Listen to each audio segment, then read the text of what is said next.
A voice like this, because good poetry is meant to be spoken.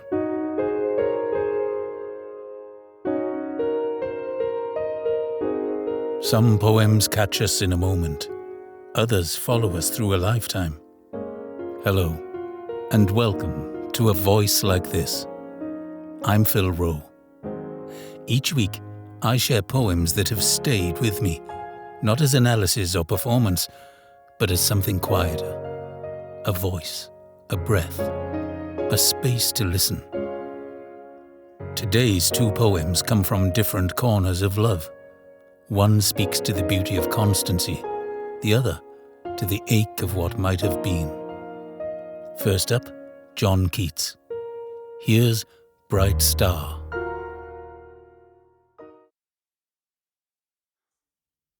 Bright star, would I were steadfast as thou art, not in lone splendour hung aloft the night, and watching with eternal lids apart, like nature's patient, sleepless eremite. The moving waters at their priest-like task of pure ablution round earth's human shores, or gazing on the new soft-fallen mask of snow upon the mountains and the moors.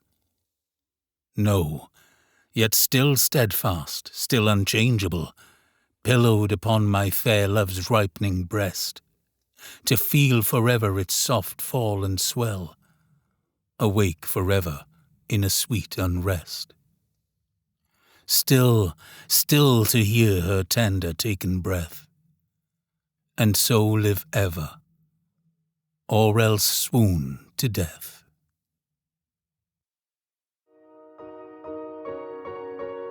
That poem always feels like a held breath to me. Keats wanted to be still, unchanging, like the star above. Yet in the same line, he craves the warmth and closeness of real human love. It's a strange tension, eternal devotion wrapped in the very fragility he's trying to escape. The next poem takes that same longing and turns it forward in time. It imagines love remembered, or maybe regretted. Here's When You Are Old by W.B. Yeats.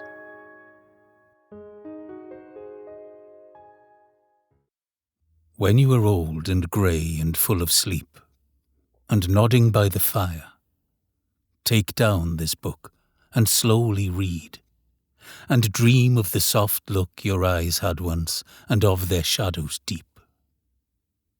How many loved your moments of glad grace, and loved your beauty with love false or true, but one man loved the pilgrim soul in you, and loved the sorrows of your changing face.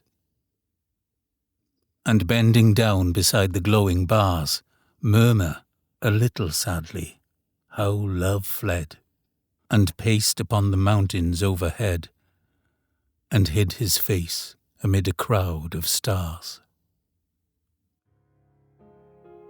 I find that poem a little haunting. It's not bitter, not quite, but there's sadness and loneliness in there, a warning that real love, once offered, may be missed until it is too late. Paired with Keats's certainty, Yeats's possible bleak future brings us back to earth, to time, to age, to the human condition. Thank you for listening to A Voice Like This. If you're enjoying these quiet moments each week, do follow or subscribe, and feel free to share the podcast with someone who might appreciate a pause and a poem. I'll be back next week with a new pairing, something delicate, something that lingers. Until then, take care.